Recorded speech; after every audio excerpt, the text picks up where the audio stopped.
All right. As it says, the broadcast is live, but I've got Namit himself on the show. Namit, of course, is a very well known author. He's written about 26,000 books. Namit Arora, his full name, 26 million books, but I will only focus on three or four of them today. He's going to open our eyes to the world of history and a few questions which arouse emotion. And I suppose nothing wrong with that as long as you control it and don't misbehave. Speaking of misbehaving, before we start the show, I just want to advise people who make the testing kits when you do urine tests. I just did one in the morning for the Olympics are just a month away, and I have to be tested from time to time. Uh, Here's the scientific problem I'm having, and it's based purely on science. The brim they give you, the opening from which you have to fire away into, is always small. And that's causing a lot of anxiety and stress, especially because you're already having to pee on command, so to speak, with the person standing just outside. So I'm just requesting the urinary committee of India, when they come together, if they can just make the brim a little bigger, broader, so you have a larger circumference to pee into. And then they can make a U or a V below that. It doesn't have to be much because you don't have to pee a lot. But if that takes the pressure off us, because I peed right on the side brim, then I had to go and find something to clean it with. Then I had to shut it and then make sure there was no like smell or touch on it. And then I handed it back to the esteemed doctor. And I did tell him that the brim was too small. So his reply was, maybe you're too big, which put a smile on my face. But let's not waste any more time. Let's go straight to Namit Arora, who's waiting on time. And great to have you. So I'm so sorry to bring you down to the level of this show. A man of your scholarly intellect should really be talking to more important and intellectual people somewhat near your level. But I do love history, and unfortunately the book hasn't reached. I blame the cyclone. It was around that time that it came, so it's possible that the book is now in somebody else's house in Malwa Hill. I'm going to check everything when I go back home. But let's begin with you. You've got lots of books, Namit. The one we're talking about right now is Indians, which is a brief history of a civilization. That's the full title, and we'll focus on that. But there's quite a few in the kitty as well, and they're very diverse. So I'm dying to understand as we jump into Indians. Just give us a little background about how you became an author. I noticed offline a little American accent, so I would love to know. Yeah, great. Thanks for having me, Cyrus. Good to be here. Uh, I think my interest in history and even my first book has a lot of elements of history really began after college. Until then, I didn't care much for history, partly because it was badly taught in school, and partly because, like most kids, I was expected to chase engineering or medicine. And so I did that. I got an engineering degree, and at 21, I went to the US for grad school. And it was my encounter with the US university system that raised for me all sorts of questions of culture, history, identity. So it's funny, but it was life in the US that pushed me to better understand my own country and how it compared to others. And then I got my first job in the early 90s in the US in Silicon Valley, and I began traveling every chance I got. I took unpaid leave. My first trip was to Mexico, and I was blown away by the ruins of the Mayan and the Aztec civilizations. Yeah, I thought you were going to say tequila for a second. Yeah. That's right.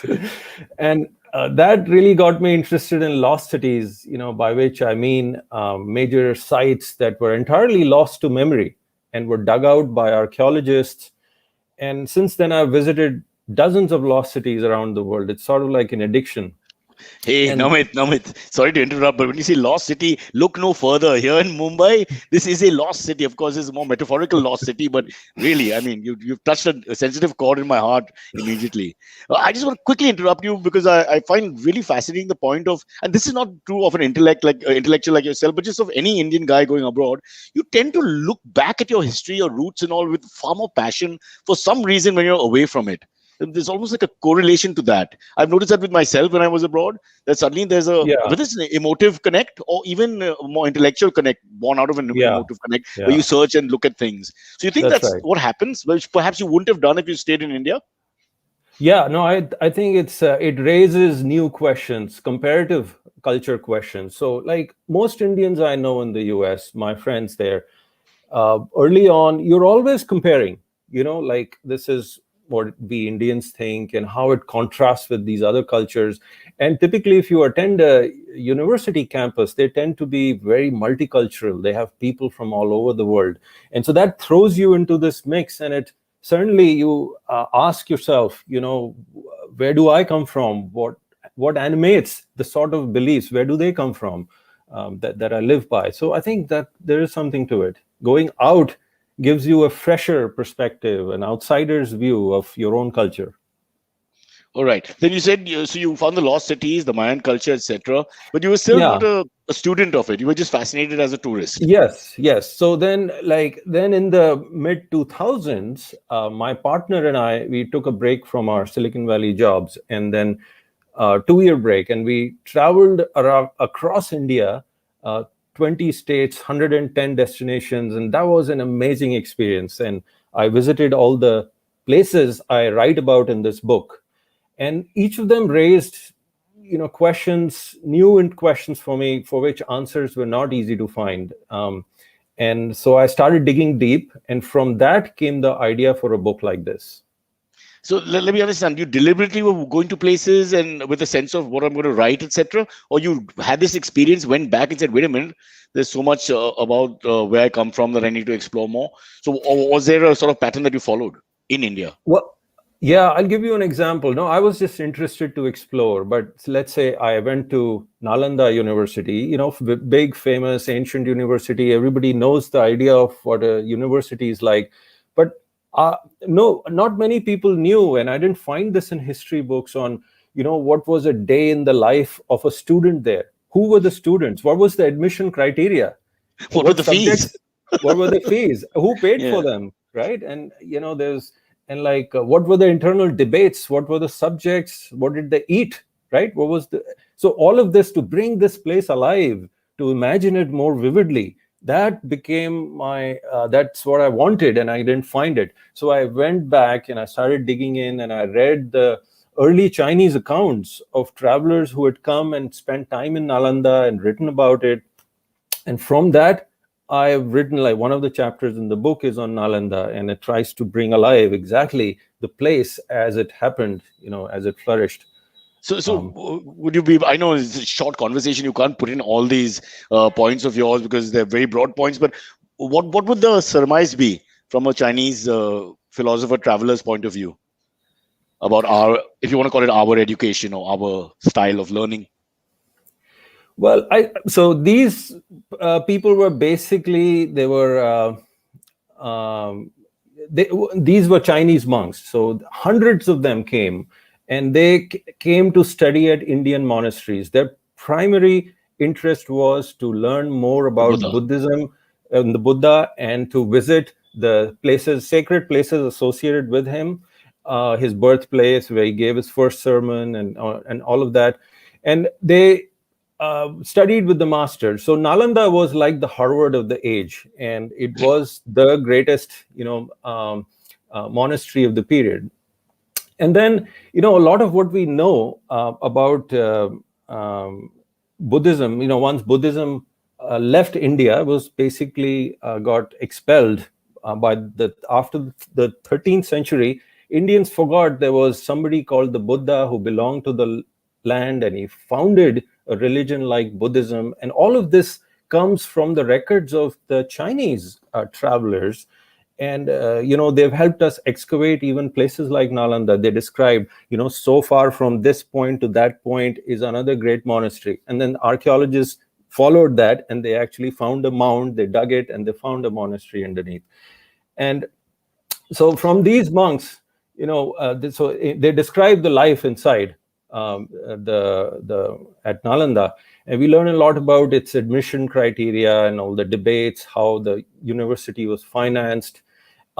We learn about the greeting protocols between student and teacher. These were religious folks, so they were very polite, and they would do all of the nice gestures to each other. There's a formal protocol. And what the classroom settings were like, their daily walks, even their bathing routines, things like that, the games they played. So they were not just boring people. They had some board games and stuff that they played. So it really is a very vivid, the portrait that emerges.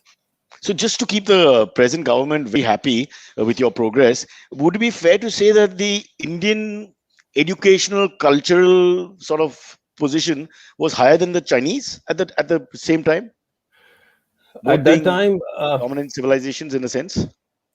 well, I think yes and no, because I think when it came to uh, Buddhist studies, the certain types of philosophies related to Buddhism, India had a lot going for it. India was significantly advanced.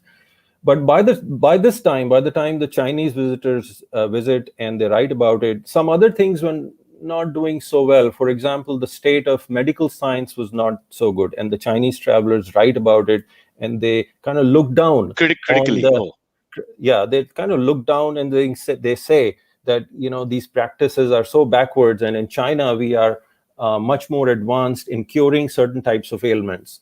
So it was a mixed thing. India was ahead in certain areas and not so good, not doing so well in others.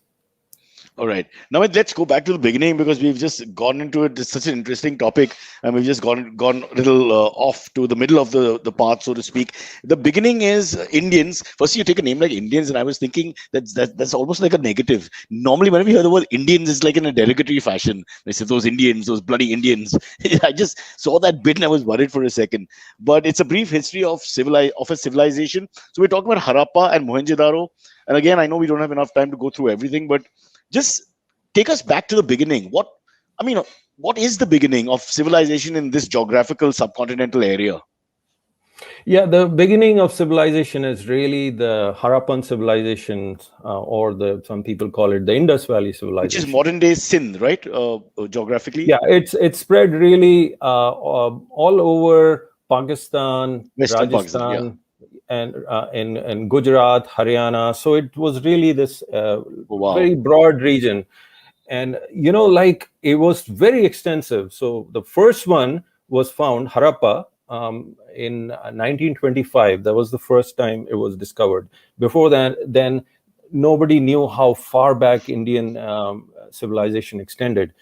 And so since then, we have found about 1,000 different sites. Most of them are like hamlets, villages, and so on. But there are these 5 cities, and 3 of them in Pakistan, 2 of them in modern India now, of which Dholavira is the one that's the most excavated, and you can wander through. It's a beautiful site. And that's where I start this book, Dholavira. And the Harappans built the first cities in the subcontinent. So this is really the start of some really grand stuff that happens. They did amazing urban planning, water management, citywide drainage systems. They built the Let's take one or two of them in detail if we can quickly. You mentioned offline about the toilets, which I found a fascinating story. You want to just tell us about that? Yeah, they built the first indoor toilets in the world, and then basically, houses had toilets inside, and the drainage connected to bigger drains outside, and it drained outside their settlement. And so this sort of thing was just commonplace in houses in the cities in the Harappan times, 4,500 years ago. And then after the demise of the Harappan civilization, we basically forgot this knowledge, and we went back. Everyone went back to the fields, right? So that was a pretty fascinating story. So we're The playing, just to put it in perspective, we're playing catch up because 4,500 years ago, we had a good sanitation, hygiene, and drainage system, and everything was hunky dory. And then for the next 3,000 odd years, we have no idea what we did with toilet culture. And now we're really trying to get people to understand that we need to go back to 5,000 years ago, in a yeah, sense. that's right. Yeah, yeah. Were I they mean, that Harappans. advanced? It's Yeah, fascinating. Namit. I mean, it, you're an engineer by birth. I'm just thinking the fact that they could create all these things when you think of a more primitive society. This is as good as a first world society in a sense. Some of it. Yeah, no, the Harappans come across as really good civil engineers, and which may be why I'm drawn to them. But it wasn't just that though. They were, Sorry to cut, but can you imagine that 5,000 years ago, the same parents were pressurizing their kids, "Beta, engineering karna padega."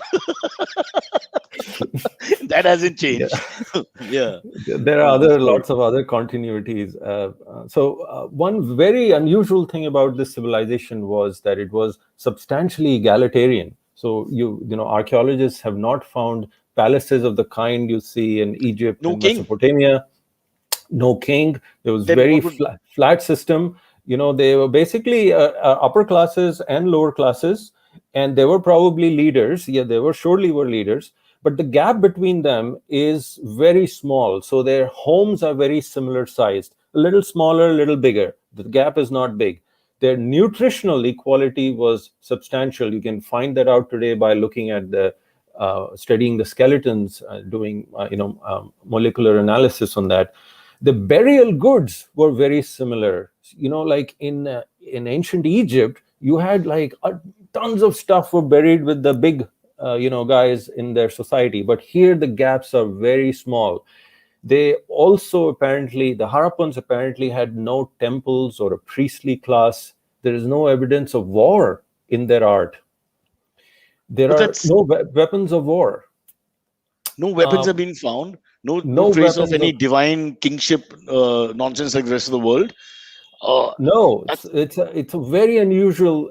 They did worship mother goddesses, so they had like figurines, but like then Pashupati seal and all. Wasn't that yeah, discovered? they had like many of these people sitting in yoga like postures, meditation, all of that. So no, it's not that they didn't have religion, they did, but the idea of a priestly class and temples, there are no temples that have been found. Now one theory is maybe they used perishable materials for their temples and they didn't build in brick like the built the But rest that of their wouldn't make cities. sense because everything else That is wouldn't make sense. craftsmanship is fantastic. Exactly, that wouldn't make sense. So they had something different going on. Now they also had a script. Unfortunately, it is still not deciphered. So a lot of this knowledge Wow. is we don't know what they were thinking. Once that's clear. It might be Um, abusing us. Hey, you who are reading this 5,000 years later, you're idiots, fools, don't deserve democracy. But are you suggesting there was a democratic sort of state, almost, with uh, maybe I I don't. Well, I think democratic is too strong, too modern an association. But it was. They use different. Historians use different terms to describe it. Just a flatter society with. Namit, we Democrats or democratic societies are equally bad in that sense of haves and have-nots. I mean, if that was the dividing line Yeah, of the slightly richer Harappan and the slightly poorer Harappan, so I don't suppose there's really a level playing field in this egalitarian world that we paint. What you're saying is definitely there was a role played by everybody in society. They weren't just completely thrown to one side. I want to ask that's you, right. is it slightly controversial? Would this be the first Hindu representation? No, so they are pre-Hindu. So like the rise of what we associate Hinduism with, it basically comes with the Rig Veda, with Sanskrit, with fire rituals, with Brahmins. It comes with oral chanting. So all of this stuff is the start of Hinduism, and this was completely not present in the Harappan civilization. This So what comes. are what are they worshipping then? Give us a sense of what is, if there is a religiosity of any kind, what is it? Yeah, so the what we see are mother goddesses. There's a lot of figurines and Yeah. this thing of like the broad hipped, mekhala, like there's a belt around the hip, wearing Hmm. goddesses with big breasts and all this. This comes from Harappa, and then you find all of this on the Sanchi stupas. All the yakshis, they are very much like a Similar. mirror image, very similar, more sophisticated because it's the sculpture has techniques have become better, but they are very similar. The same kind of belt going around their hips. So this culture remains. A lot of this memory remains. A lot of their techniques, a lot of their ways they survive. And then of course they mix, so there's the Harappan civilization, and then the Indo-Aryans come, they bring their own culture. And what we see later in the age of the Upanishads and the Buddha and Mahavir and the around the 5th century BCE is a mixed culture. It has a Harappan legacy, it has an Indo-Aryan legacy, and then out of which comes a new flowering of Indian culture. Okay, now let me understand this. So the first presence of Hinduization was with the invaders who come in, or invaders, people who settled here post Harappan society. Yes, so the Indo-Aryans come between around, after the collapse of the Harappan civilization. So, and let's clarify that bit, which we also said offline. The Harappan civilization collapses on its own. There is no It collapses on its own. It collapses on its own. There is zero evidence of any outside meddling. And it is the leading theory is regional climate change. So the monsoon patterns started drying out. Basically, they disappeared, they shifted. And so agriculture, this was an agricultural society, and it became unviable. So there was an exodus. People started leaving the cities and migrating towards South India and some to the east. So this started happening. So the urban life dissolved into rural life. And when this happened, sometime after that come the Indo-Aryans. And this is now, the archaeogenetics has very clearly shown, the timelines, they've clarified. This thing is no longer a debate except in certain, for certain Hindutva ideologues. But it really is, among the scholars, this is not anymore a debate. It hasn't been for a very long time. So yes, the Hindu culture really begins, it is derived from the Indo-Aryan culture. They bring they speak Proto-Sanskrit, as I said, like fire rituals, and they also bring, very interestingly, social hierarchy. So they have, like in the Rig Veda, you have the top 3 varnas mentioned, and so they are lighter skinned, and they follow the varna system, and then later on in the subcontinent it evolves into the caste system. And this incoming group of fair-skinned people, they are at the top. So so many other clues point to the fact that the caste system really is a legacy of the Indo-Aryan migrations. As is the religion. As is the religion. If we dare say so. Yes. Yeah. Yes. Yeah. And the code of Manu and all these things that we hear of, that all comes later, is it? That comes later. So the one thing I would say is I would draw a distinction between a certain high Brahmanical Hinduism. There is the Vedic corpus, and certain types of caste hierarchies, Brahmins, their fire rituals, and all of that. That is one thing. But Hinduism today means a lot more. Basically, there is the folk Hinduism, which was practiced for a long time, which were these village deities, fertility goddesses in the village. They're very local, and they worship rivers and trees and snakes and whatnot. And so this is not necessarily this is not really an Indo-Aryan legacy. It comes from an earlier time. This is like folk culture. And then it started merging too, as the Indo-Aryan culture spread, they started absorbing local gods into their own pantheon. People like, or gods like Shiva, and was very much a subaltern figure. It was a local, he's a jungle deity. He's got wild hair. He smokes ganja. He has, he's a lord of the beasts. So he's dark skinned. So he is clearly not an Indo-Aryan god. He's a local god that gets embraced into the Hindu pantheon later on. So this sort of process went on for centuries and centuries, right? So really there is 2 substrates that got integrated further. So did the Indo-Aryans initially interact with if the Harappans moved down south, would they have interacted at all, or it was 2 separate worlds? It, the Harappans interact with whom? with the Indo-Aryans once they come in? Because you said they moved down south and moved more to rural life now. So would Yes, they yes, be ever coming into contact with each other or no? yes. No, there was a lot of contact. So once the Indo-Aryans come in, they mingled heavily with the locals. So they passed on their languages. All of the North Indian languages are Indo-Aryan, Indo-European languages, is a legacy of that migration. And so there was a lot of mixing. And then today, modern genetics shows how much mixing there is. So even in the South, there was a lot, it represents a lot of mixed culture, genetically and otherwise.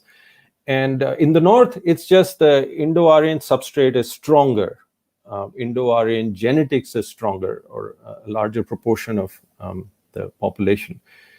Yeah, so mixing happened for 1500 years. So after they come in, and then things start changing, endogamy arises.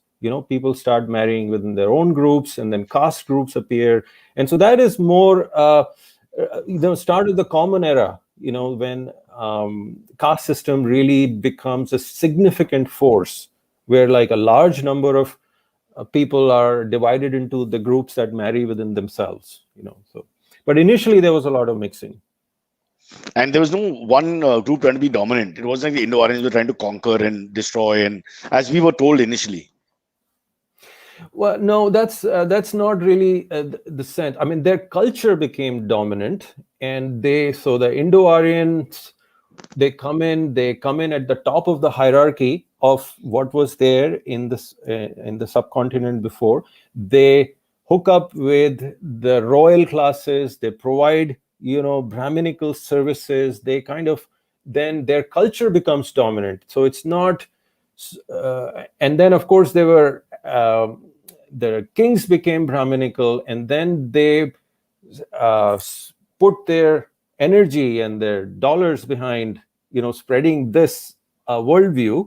And then there were, of course, a lot of forest tribes and other locals who were really not that interested in the Indo-Aryan world. But so there were surely clashes over time. There were clashes, they were absorbed, and they were appropriated. And so it's a very mixed picture of spreading culture through seductive means because it was advantageous to the locals, but also through offensive means. So it was a very mixed picture. Wow, it's very fascinating. But we have to go into a break, and I want to talk about the other books as well. One thing you mentioned again offline was this famous flying vehicle statement that was made by people in powerful positions, saying that originated. It came from here. That aeroplanes or flying vehicles were already there well before the Wright brothers or whoever the hell in the West did it. Want to take us through all that? And because on the one hand, we did have that great engineering, you yourself said so, definitely way ahead in craftsmanship and things like that. Perhaps even in language, you haven't deciphered the script yet. So is it too much to believe that there were flying vehicles, or? Well, I think it's a quite a ludicrous idea, but let me just explain why.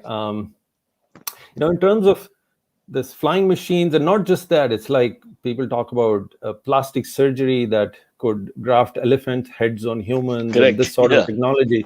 This is such absurd fantasy. I mean, in general, technology, was limited by the sources of power that humans could harness, and that in that world it meant human muscle and animal muscle, and occasionally you could use wind for sailing, and so on. um, but there was basically no fossil fuels technology to drive mechanical processes, nothing like an internal combustion engine, no knowledge of the principles of flight that appears in ancient physics or related developments in chemistry or material science or metallurgy or other engineering and so on. It's just completely foolish to take flying machines seriously. So, And Namit, in one word, you're saying no, but you're gently saying it over 47 sentences. I'm just trying to get it in yeah, perspective here. All right. But we did have all those visuals in our head growing up. I mean, so much of it is possibly myth also. How do you, as a researcher, where do you, I mean, because there's no, what we say in Hindi, sabut of any kind is there sometimes. How do you take myth and reality? Where's the line? How do you do that? yeah. I mean, the thing is, I mean, this is imaginative literature. This is where this comes from, and humans have always had a fascination with the idea of flight. They've always looked at birds, and they've imagined themselves, just leaping and getting across the world and things like that. And so True. this is very much, I mean, they've done this around the world, but you have to really then look at, what could be sustained based on the material culture of the age. And this is, no part of the world was that different in these terms to sustain any developments like that. Another thing came to me. You mentioned that there was no army in the Harappan civilization at all. There doesn't seem to be proof of an army. But how could they not have some sort of police or army or some sort of force to control situations within and without? That Yeah. just doesn't add up. Fair enough. Yeah. No, so the idea of police is different. So they had basically a very decentralized, civilization. So there was no overarching authority of some grand king who ruled this entire realm. So it was basically local centers of authority. And they would have policing, they would have taxation, they would have some hierarchy, they would have people, they They had a required. taxation system as well. Yeah, of course, they had a taxation system because they had to hire laborers to build their fantastic civil engineering works, and the state had to pay them. They had to, like in Dholavira, they did amazing water harvesting, so they had to build these giant reservoirs. One reservoir they have is 9 times the size of an Olympic swimming pool, and they Wow. built like these extraordinarily wonderful structures of stone. So they needed manpower who had to be fed. And so taxes had to be raised from the agricultural areas around. And so, yeah, it was local policing is fine. There is just no evidence of armies um, Or or weapons. weapons of war, weapons of war. Large So yeah, weapons large of mass weapons of war. destruction for that period. Yeah, That's right. fair enough. That's right. Yeah. Oh, well, it's fascinating. What you're seeing is it's all coming alive. I'm just thinking, I wonder if they had to pay GST. I wonder if they had the same sort of problems like us, a merchant class guy trying to figure out ways to screw the government back because they're taking too much from him to build their latest reservoir or whatever it is. So it would be great. Yeah. What do you think? I mean, they're all human beings They at the end of must, the day, yeah. petty-minded and selfish. They were human. They were human. They would have the same sorts of motivations at some level, less or more in different cultures. That changes. But yes, I mean, I'm sure all of that was there. Discontent with whatever levels of authority, some level of cheating and taxes and things like that. Yeah. Proud to be subcontinentalian because India, Pakistan together would keep our government happy at the same time. I mentioned all the Chinese references because I read in the paper that Li Ning, a badminton sponsor for the Indian badminton team, has been pushed out at the behest of our government and will not be sponsoring our badminton team for whatever reason. I want to just show that sometimes the ridiculousness of modern day politics when, back in the day, you'd see cultures come together in a confluence and sort of, take the world forward, so to speak, and India and China leading the way as they may well do now. Yeah. If things were a little better. Sorry, Namit, but we have to go into a quick break. Super book. Is there anything else you want to talk about on that book? Because I want to squeeze in the three others as well after the break, and we'll bring in Antariksh Silvery to join us. Is there anything we've left out everything, I suppose, in a sense, but is there anything you'd like to touch upon? Or maybe a couple of these travelers who also came and what observations they made, things like that. Maybe when we're back from the break, we can do that. Our break is so short; it's ridiculous. It's like the first Vajpayee government. You'll hardly blink and miss it. Here we are. Okay. We're back. In fact, we'll welcome Silvery to join the debate, and then we'll go straight into the travelers. Silvery is a young man. He's also quite passionate about history. I think you'll be surprised at how many young people actually are fascinated with the subject, because I think everybody goes, as you did, you go through this whole question of who am I, where am I from? At some point when you were in America, perhaps, that's man's search for meaning moment. and then next thing you know, you're more sincere in your effort to see who you are than perhaps as a teenager. I think most males at least seem to cross that at some point. So take us through Yeah. the travelers.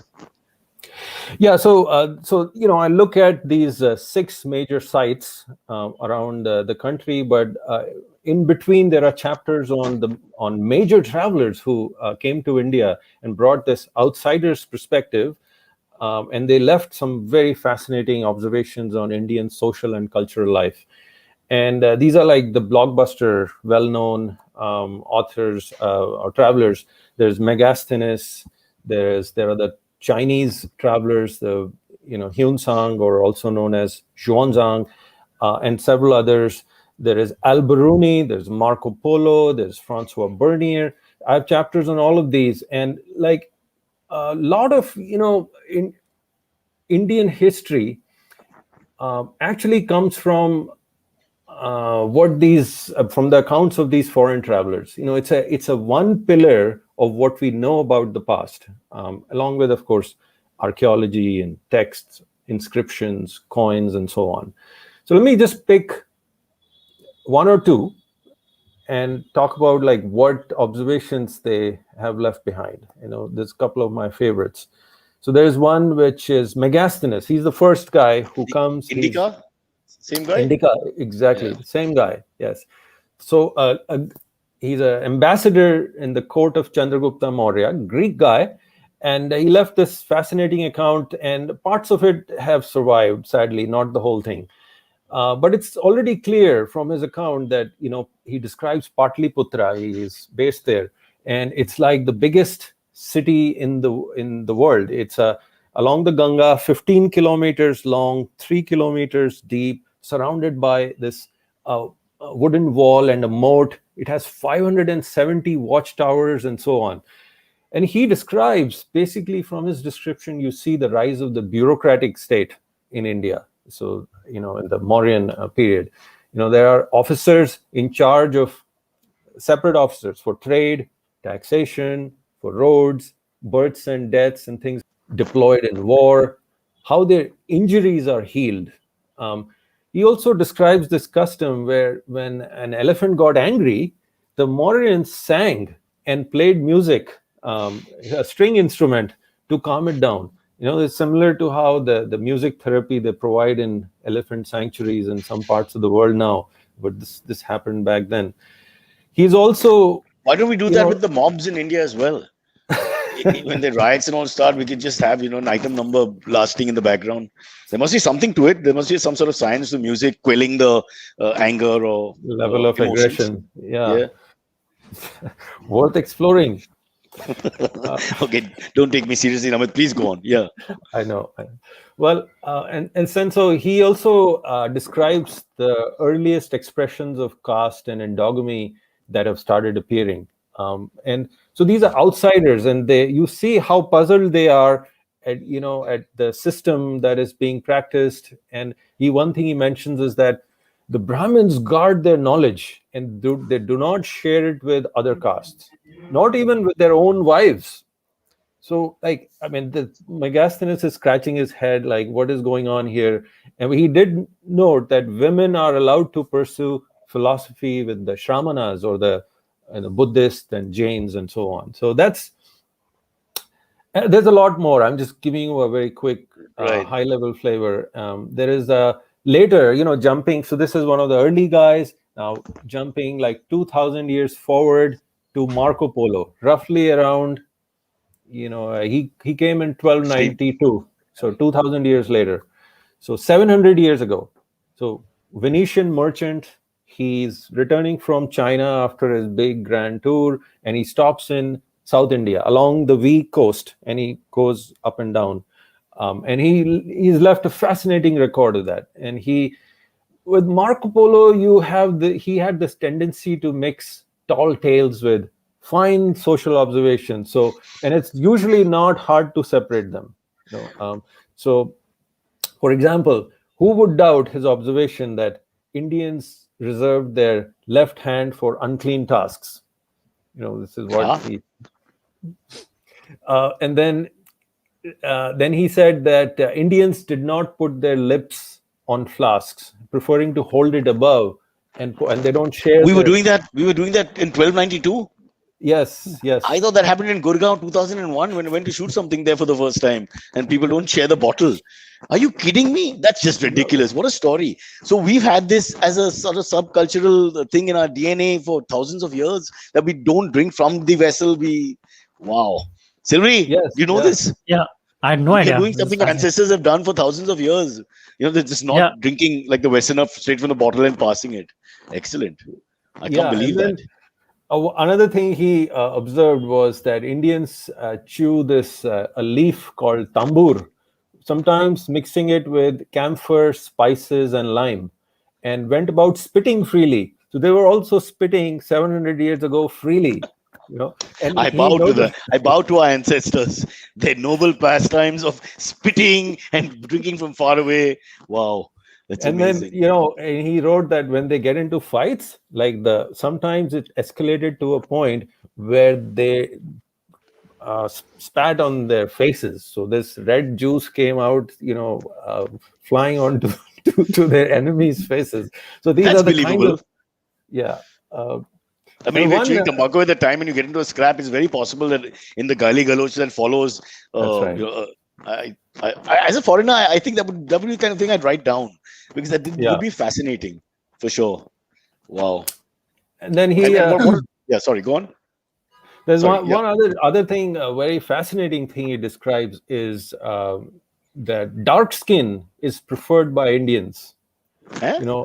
Yes.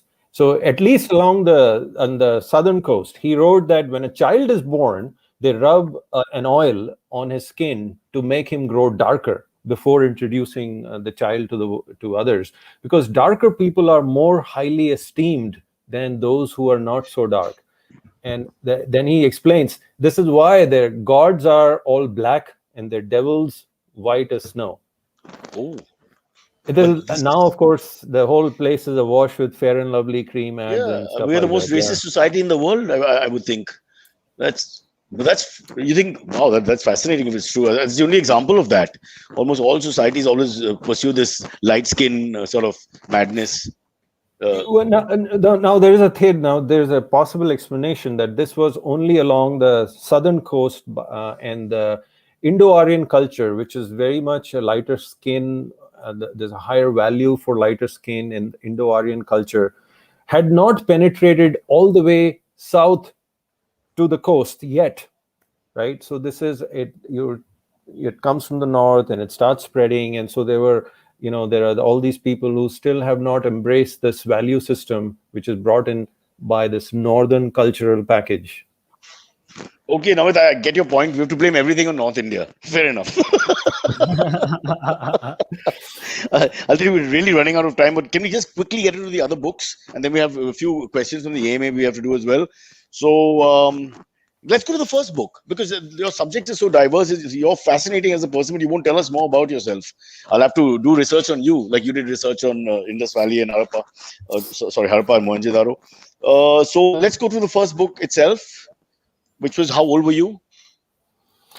I was, 2017. I was like 49 years old in Okay. 2017 when this book came out. Yeah, and the Lottery of Birth, and it really is a collection of essays on a set of. It's a connected theme on inherited social inequalities.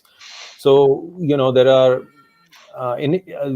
things we are born into. Certain higher caste household, you have advantages if you're born a man in a patriarchal society, if you're speaking a dominant language, and things of this nature. So what do they feel like in India? What is their history, where it comes from, what resistance has been offered against it, what is the state of play there?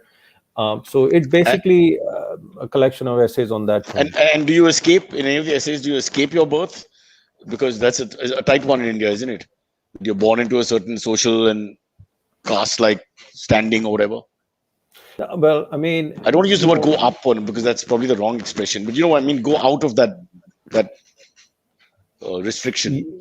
Yeah, no. So let's look at my own example. I would say, well, there is no escaping. I mean, I don't subscribe to a caste identity, but I will never discount the fact that I have benefited from having been born in an upper caste, and that is just an advantage that has been granted to me, and I have to be conscious of it, and aware that others don't have this advantage. Too many others. So yeah, I mean, you don't really escape it. You can detach yourself from that identity and broaden, and you can start treating others in a different way. But the advantages that have been given to you will be there with you. Yeah, where you studied, where you went, how you, I Exactly. mean, that's Yeah. already preordained in a sense from the Yes, lottery of birth. So there is that's no right. answer to this. Let's not even get into this debate because it's a very touchy topic. Let's go straight to the next book, which is California Story. Then, A California Story was the title for the American version of the novel. In India, it was published as Love and Loathing in Silicon Valley. ah, which is the most expected book from an Indian in America, quite frankly. It's a rather topic, yeah. So yeah, but that part of your life you've sort of not spoken about at all. I mean, you're very much a member of Silicon Valley, an engineer reaping the rich harvest, so to speak, of maybe the 90s and that period. So first and foremost, how did you detach yourself from there? Because you think someone who reaches there with all the riches that go with it would find it very difficult to leave that. What you competitive world, would that be the right word? Yes, I mean, actually, part of how I got there was just the initial momentum of how so many people get there. Like you want to, you chasing engineering, you're set on this path. But once I got there, I got a job. Like 3 years into it, I realized this is not my life, and this is not what I want to do for the rest But for of the my life. record, you were doing well. You were I well was doing ensconced in, well. in the business. No, there's no need for you to leave. There's no need for me to leave. I was doing well. The money was good, but my heart was not in it. And so at some point I realized, look, I mean, I need the money. Very early on, I decided this. So don't complain. Just do this as a day job and do it well, because why do it badly? You've taken on a job and do it well. But at the same time, I began cultivating my other interests. I took time to travel around the world. I dug deep and read, and then I started writing. And over time, there came a point where I said, "Okay, I can make this switch to writing." And I then made that transition, and I moved back to India in 2013. So to put it in sort of perspective, it would be a bit like a government job in India, and then you realize you're actually a writer at heart. So you clock in the 9 to 5 or whatever, and then you write after that. I'm just kidding, Namit. A lot of respect for you. As we move into the AMA, just one last question. This is a novel, right? Love and Loathing is a novel, That's right. which is so you're. It's very odd. You're very. I can't think of too many writers like that. So you've given us a historical perspective, which obviously is very rich, and which the kind of homework you've done is like a lifetime's homework. This huge subcontinental. You've spoken of 6 locations, but you've been across 20 states to do that. Then you've begun with this whole thing with the lottery of birth, which is more to do with philosophy than anything else, and thinking of the social ramifications of certain philosophies, etc. So I would say it's another subject altogether. And then you wanted a fiction, which is almost biographical, or starts there. So who is Namit Arora then, as a writer? I mean, is it that your thing that you just change the subject, or? Yeah, no, it is. I just, there are a lot of things I'm interested in, and from time to time, I just dig deep. And if I think I have something interesting to say, start putting out essays. And sometimes the idea grows and I want to do a book. At other times, it just stays at the level of an essay somewhere. Yeah, so it's, So is it fair to ask you that you could pursue anything else next? It's not like you'll be a historian for the next 3 books. You could pursue yes. something else, maybe the stars, science fiction, anything. Yeah, some different things. Yes, for sure. Yes. Yeah. Sexual habits of 49-year-old Indian men. I'm the same age. So in case you want a subject matter is ready with nobody putting their hand up to help me volunteer. Sylvie, I'm sorry we got you in, but I wanted Namit to talk as much as he can Yes, since of we wanted to course. put in as much as we could. Yeah. Fascinating subject. Can you believe we used to drink from up? Move madal, I could just think. It's not changed years later. I mean, imagine, Yeah. God, your great grandfather was as berserk as that. Oh, fabulous. Okay, what's our questions on the AMAs? Yep, sure. Let's get to the AMAs. Before that, I have a question, sir. Yeah. So have you heard of Göbekli Tepe, Yes. a site in Turkey? It's Yes. it's comparatively like a more recent, I think, discovery, like in the 90s, if I'm not wrong. Mhm. But it is being touted as one of the oldest civilizations, maybe even older than Indus Valley, if I'm not wrong. It is. Yes. Much older. Yeah. Have you been to that site as well? Because you said you've visited a lot of archaeological sites in the world. I no, I actually I'm not. I've been to Turkey, but it was before when this could be visited. I think the problem, not the problem, but one restriction with this site in Turkey is it's not, for the most part, it's not open to the public. It wasn't earlier Oh, on. okay. It was just archaeologists working on it, and you read about what they were finding, but you couldn't visit. But now I think it is open. You can visit.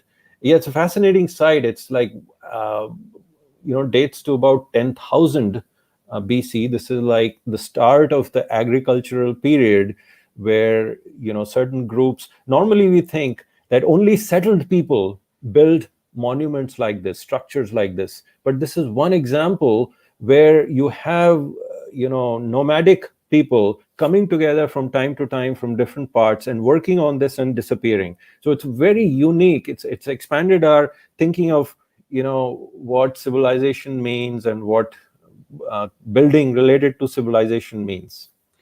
And how soon I think hunter gatherers were able to start incorporating tools and like stone structures in their own Exactly. constructions, right? That's right. Yeah. Yeah. If IVM is willing to finance and sponsor it, I'm sure Namit will happily go to Turkey's length and breadth, all 20 states. Huh? We'll put an offer on the I table. would. Yes, that's Yeah, great. I absolutely. will take it All after right. the pandemic. No, go by while the pandemic is. You will have no one disturbing you now. It's the best time. Well, there is Yeah, that. just have to Yes. cover the face. Yeah. Sorry, we have about 6-7 Yep. minutes. Sylvie? Yep, sure. Let's get to the first AMA. This first one comes in from Sid DA. It's I think a little related to what I just asked you, Namit. He says, Namit, have you heard or read about Graham Hancock's work, specifically Magicians of the Gods, where he has highlighted the link of the Indo-Aryan Saptarishi to native North and South Americas? I've heard of it, but to be honest, I don't know enough about this to make an intelligent comment. So, But let's yeah. not whether there's a confirmation of it, but is it not possible with trade and commerce that there's a link between cultures from one end of the earth to the other? Well, certainly possible. It also depends on how far back you are looking at this. It's possible. Harappans had links. They were one of the other cool thing about Harappans was they were a seagoing people, and they built some fascinating ships, including catamarans, back in the period. And they went all the way to the Middle East to trade with people. So yeah, no, that's possible. But I love that. I think a very romantic thought. That these cultures can actually have more in common than you think. You'd say it's ridiculous to expect Mesopotamia to have anything to do with, say, China or India, and then suddenly you realize that actually, you found artifacts here and artifacts there, and something from here has been taught there, and something from there has been taught here, which just shows you, which just makes a mockery of nationalism sometimes, if I dare say so. But I suppose yeah, now this will take offline again. yeah. Yeah. All Go right. ahead. Sorry, Yeah. you make a point. Sorry. Yeah, please go No, I ahead. was just saying that that's how the Indus Valley civilization was discovered. Its artifacts were found in the Mesopotamian civilization, which we knew, which we had already discovered. And then it says, it's really that old. Because before, when they first found the Harappan bricks, they were thinking it's much more recent. And, so these findings connect and establish age and so on. No, which means that there were people coming and going. When we talk Yes, about that there were little people area of coming and going. Harappa and Mohenjo-daro, there were people coming and going, aware of the area, and they were aware of people outside, which means there were influences both ways. And yet no Yes, army, yet no, what you say, no sort that's of right. divine as against the rest of the world, politically, completely different. That seems unique and peculiar. Mhm. But You're right. well, keep researching. Sir, any more questions, Sylvie? Yes, yes. Next one comes in from Nirvan. He says, "Do we know more about the numerous Buddhist sites across Odisha, like Udayagiri, Khandagiri, etc.?" Yeah, I mean, there is more and more archaeological work going on at these sites. There are several, as now we know that Nalanda was not just this monastery in isolation, it was a network of monasteries. So it was basically a university system, if you will. They were all linked, they had specialized in different areas, they had, big profs in different India's locations. Ivy League. Yeah. India's Ivy League. So, and so it was spread all over that region, Bengal, Bihar, Bangladesh, and Orissa. And so they've been finding more and more, a lot more research, excavation is still needed, short of funds and things like that. That's always a problem in India. So, yeah.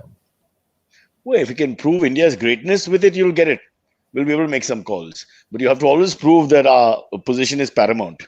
Will that perspective be taken, sir, beforehand?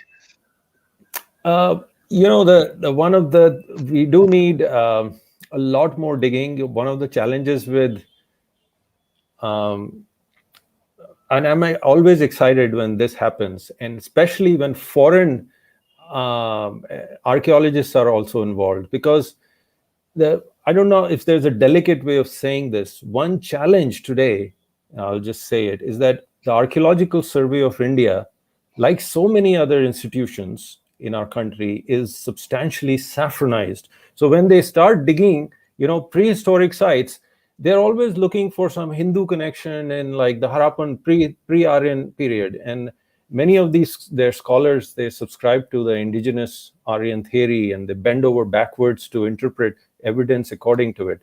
And so, so I'm always happy when there's an international team of archaeologists that's doing a dig. Yeah, I think that's not just true of India, but I think anywhere in the world, it would be fair to say having a neutral view, without any lena dena, so to speak, it can't hurt, right? That's When a you're fair looking at point. something. That's a fair point. It always helps, but it's more pathological in some countries than in others. Okay, Let's fair just put enough, it that Namit. way. This is a platform for you to start your political party. We will be with you. We will stand with you. We are a non-violent group, so we may not get very far, but I totally get your point. And I think that has been a problem for the last few years with many scholars, both in the sciences and in history and in academia itself, conventional, saying that there are roadblocks because of certain Yeah. prejudices or principles being applied, which just the paradox of thought, where you just want to find out what's happening, not try to find out what's happening, so it takes advantage to what you want to happen. Yeah. Silvery, Yep, please, you sure. have to help with both funding, protection, and a few foreigners thrown in for we have a third empire cricketing phrase, throughout a neutral perspective. Can we squeeze one more in? I want to go for tests Yes, sure, for sure. 45 crores. Sure, sure. This next one comes in from Sridhar Bhupati. He says, "Hi, Cyrus and team.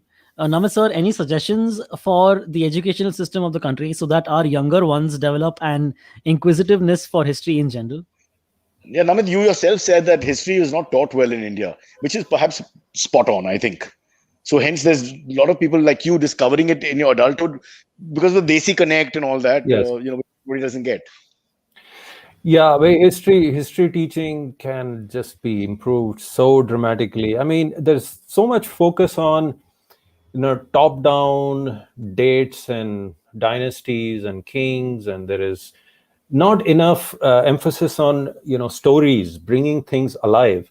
Now again, you run into these days, you run into like, who is telling these stories, what is their motivation, what things are they emphasizing there. So again, there is some sort of a broader team, more that is ideologically neutral and more excited about like the great things that actually have happened in India, bringing stories of them alive and really making it a more human thing, that these are people, they suffered, they lived, they went through their challenges, and what was it like to go back to any particular period or region, what was happening there. So stories have to be told differently, rather than how we approach it in our history curriculum. Yeah, the dramatization as you did, mentioning certain areas, paying off taxes, the way the toilets were built, looking at it from a family perspective, the humanizing sometimes would have been fun. I think it was more Yeah. statistically driven with dates and times and very strong points, rather than looking at it from a more perhaps open viewpoint and seeing, as we did, I think, in this discussion. But anyway, can't change the system. Can only use alcohol, which you should never do. You should never do that. That's very bad. Namit, please don't drink and drive, whatever happens. Okay, guys. Namit, listen, this has been a great show. It's probably been one of our least funny shows, and yet it's been one of the most enjoyable shows, which is a point I'll have to ponder now, introspect, and think about. In the meantime, lovely talking to you. And Same here. yes, Same here. Thanks for having me. now we know our great grandfathers were as bad as us. I mean, they wouldn't share the bottle. It's amazing. See you guys. Have a good day. Bye All bye. right. Take care.